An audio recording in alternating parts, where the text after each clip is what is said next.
नमस्कार दोस्तों, आप सभी का हमारे इस चैनल पर स्वागत है। दोस्तों, आज हम जानेंगे गणेश आखिर कौन थे, गणेश का इतिहास क्या है, ये जो गणेश चतुर्थी मनाई जा रही है या फिर गणेश की बड़ी बड़ी विशालकाय मूर्ति बनाई जाती है, फिर उन मूर्तियों को लेकर पानी में डुबोया जाता है, तोड़ फोड़ के ख़त्म किया जाता है। और ये जो सारा खेल है, ये खेल पिछले 100-150 साल के अंदर खेला गया है। दोस्तों, यहाँ पर एक सवाल आता है, क्या गणेश पहली बार तभी आए थे पिछले 100-150 साल में, या इनका एक प्राचीन इतिहास है जो हमसे छुपाया गया है? आज हम डिटेल में तथ्यों के साथ और तर्कों के साथ देखेंगे।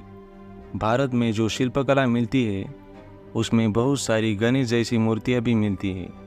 विदेशों में हम जब जाते हैं तो जितने बुद्धिस्ट देश है वहाँ पर हर जगह गणेश हमें मिलते हैं।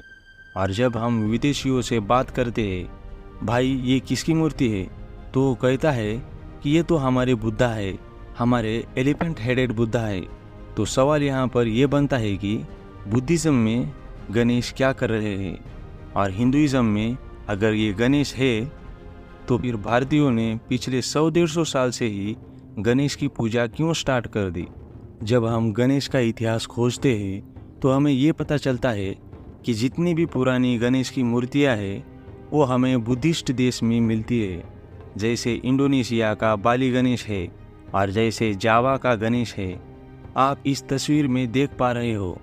दोस्तों, ये है इंडोनेशिया का बारा का गणेश। लेकिन इस तस्वीर के पीछे क्या है देखो, ये लोग इसे कीर्तिमुखी कहते हैं, लेकिन एक्चुअल में यह है बुद्धिस्ट एलिफेंट बुद्धा। दोस्तों, आपको ये बात पता होनी चाहिए कि ब्राह्मणिज्म में शिल्पकला का कोई स्थान नहीं है। शिल्पकला इनमें पाई ही नहीं जाती थी। इनके वेद भेद में शिल्पकला का नामो निशान नहीं है। उल्टे शिल्पकला करने वालों को इन्होंने अपने ग्रंथों में नीच बताया है, उनको शूद्र बताया है, उनको चलता फिरता शमशान बताया है। इनके वेदों में तो मूर्ति पूजा है ही नहीं। चलिए आगे देखते हैं। ये जो आप तस्वीर देख रहे हो, ये म्यांमार में स्थित गणेश की मूर्ति है। ये 11वीं-12वीं सदी की है। मतलब 11वीं-12वीं सदी तक भी म्यांमार बर्मा देश में जब ये एलिफेंट हेडेड बुद्धा बन रहे थे तो 11वीं-12वीं सदी तक भी ये कोई गणेश नहीं थे, ये एलिफेंट हेडेड बुद्धा ही थे। और तब बुद्धिस्ट लोग 11th-12th सेंचुरी में उन्हें मानते थे। आपके मन में ये सवाल आ रहा होगा कि इन्हें एलिफेंट हेडेड बुद्धा क्यों कहते हैं। एक्चुअली में हम देखें तो ये बुद्धा नहीं है, ये बोधिसत्व है। ये स्टेज बोधिसत्व की जो रहती है, ये बुद्धत्व के पहले की रहती है। और आप इस तस्वीर को गौर से देखें तो इनका जो हाथ है ये भूमि स्पर्श मुद्रा में आपको दिखेगा। 8th सेंचुरी में वियतनाम में हमें ये मूर्ति मिलती है। वियतनाम देश में कोई हिंदू धर्म नहीं है, वो तो बुद्धिस्ट कंट्री है। वहाँ पे बुद्धिस्ट ज़्यादा पाए जाते हैं। इवन जितने भी मैंने आपको मूर्तियाँ दिखाई वहाँ पर बुद्धिज़्म ही पाया जाता है। आपके मन में ये प्रश्न आ रहा होगा कि विदेशों में गणेश की मूर्तियाँ कैसी मिल रही है।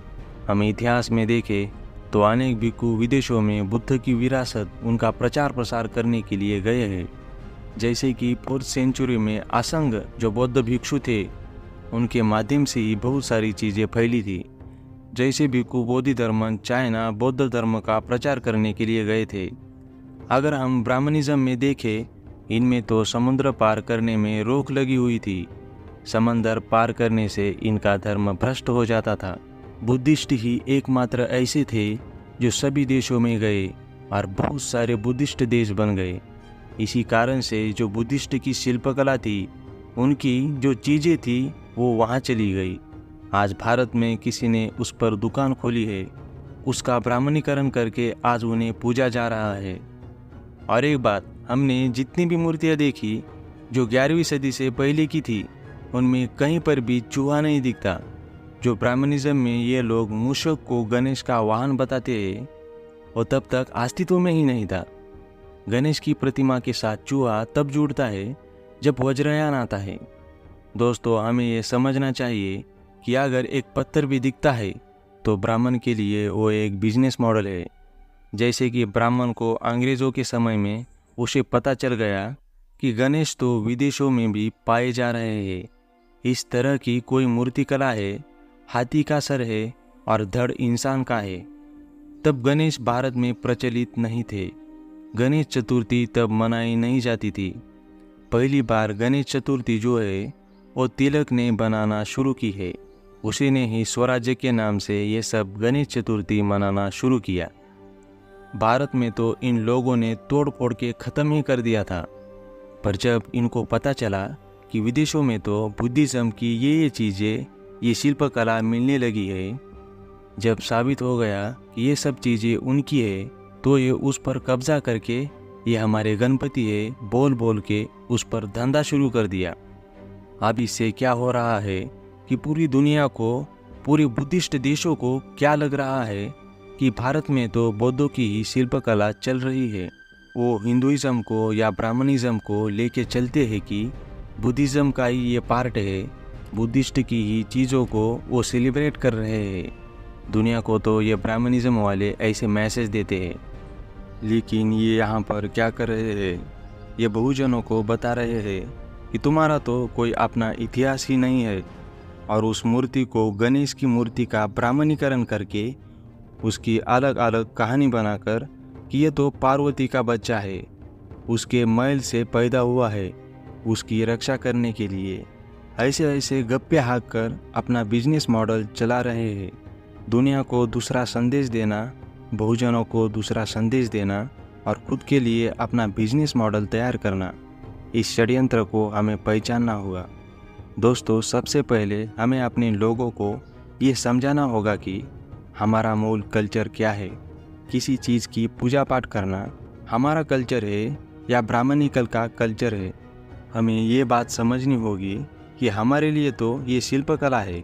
हमारे लिए अगर कोई हमारा पूर्वज है तो हम उसको पूर्वज की तरह ही याद कर सकते हैं। उनकी पूजा अर्चना करने की ज़रूरत नहीं है। हमें ये समझने की ज़रूरत है कि ये हमारा कल्चर है, ये हमारी शिल्पकला है, ये हमारे ही लोग बनाते थे।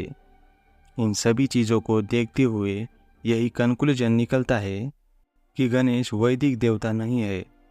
गणेश का वेदों में नामो निशान नहीं है। ब्राह्मणवादी व्यवस्था से बहुत पहले हाथी को बौद्ध धर्म में पवित्र माना जाता था। गणेश को शुरू में विनायक नाम से जाना जाता था। गणेशा या विनायक बुद्धिज़्म की धरोहर है। ये बुद्धिस्ट कल्चर में ही पाया जाता था।